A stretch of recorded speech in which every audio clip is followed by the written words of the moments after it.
Hello everybody, thank you very much for joining us in this next video of ours where we are going to be exploring the characteristics of our nature, the aspects of our nature which research, knowledge and accumulated experience brings to us here in our 21st century. Today we are going to dedicate some time talking about curiosity. Or maybe better put, our inquisitive nature, with our curious nature, which is something that sometimes we think of as annoying or less than proper, but it is our intention today to show that it's absolutely okay and it's good to be somewhat curious, it's good to be somewhat inquisitive. Those of you that practice some kind of contemplative practice. It can be yoga, it can be meditation, it can be Tai Chi, it can be Qigong, it can be, we have dozens, it can be praying.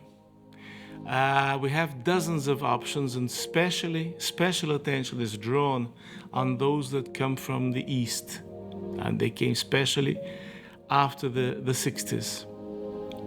And in these attitudes, the things that we are supposed to strengthen in our nature, we are supposed to cultivate, is curiosity. Now this has to be very well understood, because depending on the translation, you can be sent to a completely different meaning to that which was initially intended by the traditions.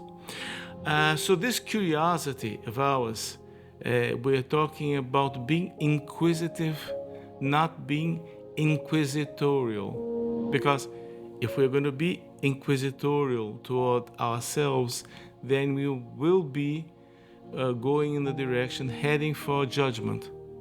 And that would be just killing the experience of mindfulness, killing the experience of access to our subjective aspects, kill it by the root, cutting it at the bud. So we have several synonyms for inquisitive. We can say curious, you can say nosey, overinterested. In Portuguese, we have an expression, I'm not sure where it comes from. I'm not sure it's native, I'm not sure it's European, but we say xereta. Xereta would be a nosy parker, someone who wants to know about things that actually he has nothing to do with, none of your business. Now, that's pejorative, that's sort of a disdainly connotation. What we are talking about here is a legitimate curiosity, a curiosity which follows intelligent life. So you look at animals, our little brothers, the animals. The smarter the species, the more curious behaviors the species manifests. That's why you say that a rat, a rat is a curious species. Why? Because they're extremely intelligent. So they will always manifest curiosity. And it's curiosity for the sake of curiosity. It's in our nature, it's natural. And we can stay here for hours talking about the biological, evolutionary benefits of that, but everyone does that.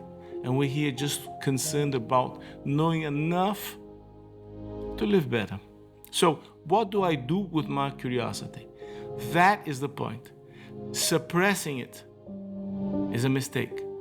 What we can do is redirect the focus of our curiosity. Curious, we're going to be always. Inquisitive, all the time. And then we think, and then we talk, and then we write. We have three kinds of language, if you like. You can say that the inner thought, then that transition from that inner thought into words, and then the transition from words into written graphs. So we have a lot of communication going on. We have a lot of language stuff circulating. And today, with our social media, then you have the volume of this enormous net is multiplied by the 1,000. So you can be curious about others, and then it's a bit of the being nosy Parker. But you can also be curious about yourself. Now, I'm not sure how deep this sounds to you, but when you become curious about yourself, but not curious about what you would like to be or what you wish to be, but curious about what you in fact are, then it's the first step toward wisdom.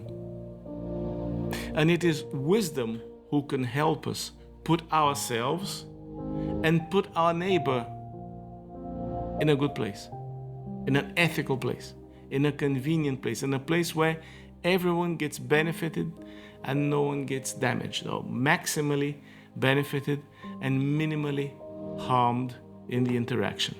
Curiosity can be cultivated then as an attitude. What is the attitude? The attitude is, yes, I recognize I am curious. So let me put this ingenious, fantastic capacity of mine to work in a certain way.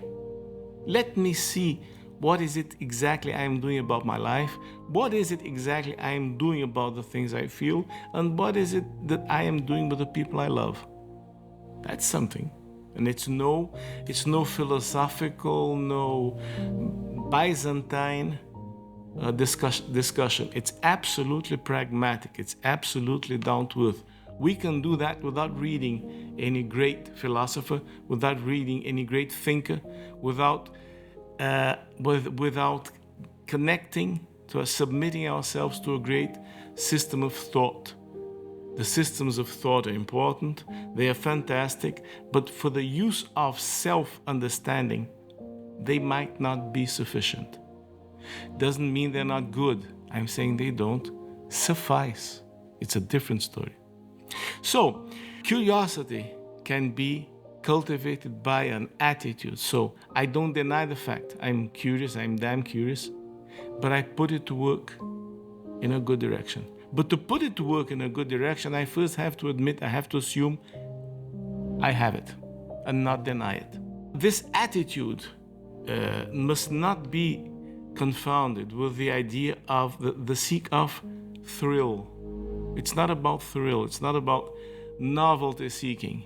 Novelty seeking can be a part of this curiosity, but it is not to be confounded with it. Just the same as a peach tree is part of an orchard, but you must not confound the orchard with a peach tree. A peach tree is one aspect of a bigger scenario, of a big landscape to be looked at. And that's a very strong thing, because in Portuguese we talk about awareness, and awareness is a lot about living on the larger scenario, on the bigger landscape. Then you have the seek for thrill, and then you must not also confound it with the seek of experience, or if you like, experimentation. It's about being curious about what is going on with me at the present moment, because seek of thrill, seek of experience means I am betting, I'm putting my stakes on the future. But mindfulness is about putting our bets, if you like, investing in the present moment. Both these possibilities have to be led with in a very, very, very wise way. How do we do that? Scrutinizing, realizing, noticing, perceiving our inner scenery. And that has to be done with a large amount of honesty. One huge advantage is when you practice a contemplative practice whatever it is, whatever comes to your mind is a secret. You are safe. There is no need to confess that, and that helps a lot, because then you have to look at yourself. Now, whatever you see there, whatever has been your blunder, or whatever it is that you see in yourself which you're not proud of, you don't need to put it out. But you can deal with it ethically in the silence of your immobility.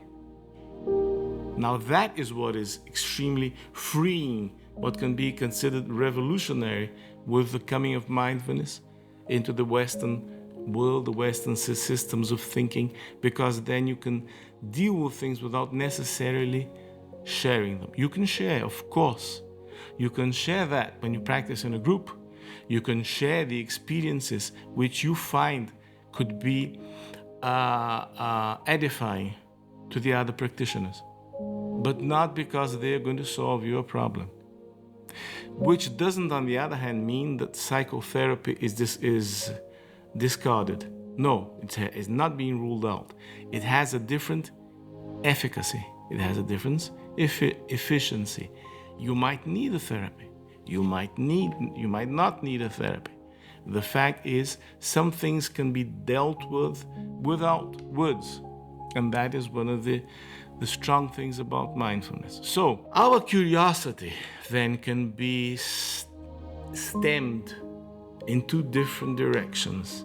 You can push toward novelty seeking, or you can open toward openness to experience. Now, again, both are part of a normal personality. I mean, if they're not over experienced, your temperamental traits, character traits, they are all part of a usual, normal, and perfectly physiological and adaptable personality. Because what we need about personality, and all the studies about personality, not only about the personalities who don't go well, but also how to go in the direction of a healthy personality. One that has less suffering, one that can wind up in better attitudes and decisions in life. Some professions, some occupations are more directly related to creativity. And Dimasi talks about creativity and bureaucracy. And the two things can be respectably different. So creativity is very important. Yes, he wrote the O Ócio Criativo in Portuguese. I'm not sure about the title in Italian. But anyway, he said that curiosity is directly related to creativity. And to be curious about something in a certain sense is automatically, inherently filled with creativity. So artists, musicians, scientists, all professions, the people that work with the cinema, with movies, with video, with photography, usually people who are very filled with curiosity and creativity, all high on openness. So these guys, creative guys, curious guys, are high on openness. So it is extremely important. Our inquisitive nature then can put us toward openness. Openness to what changes with the elapsing of time. That's very important. That the unfolding of the present moment is a path toward wisdom. And when I say wisdom here, among other things, wisdom might be understood as the ability, the capacity to choose well, to make good choices, to deal adequately with time, to deal adequately with my emotions and with the reaction that people have to my emotions and to my attitudes. So, being inquisitive and being curious is essential in being creative. And being creative might be the key to a better living, a better lived life. So do work on it, and just in your practice or in your meditation or whatever you do, just follow these ideas that we are going after, a curiosity about ourselves. And it can be surprising when we are curious about ourselves, what we can come to know about human nature through our self-inspectioning. Of course, you might say, but I am not a model for everyone. No, it's not about being a model. It's not about being an example. It's not about, no, being a paradigm. It's just about how we feel in the most primary, the most elementary aspect of our consciousness. Thank you very much for having followed us. If you enjoyed the video, give us a like, share, comment, and subscribe to our channel to catch up on the other videos which relate to this one you have just watched. Thank you very much.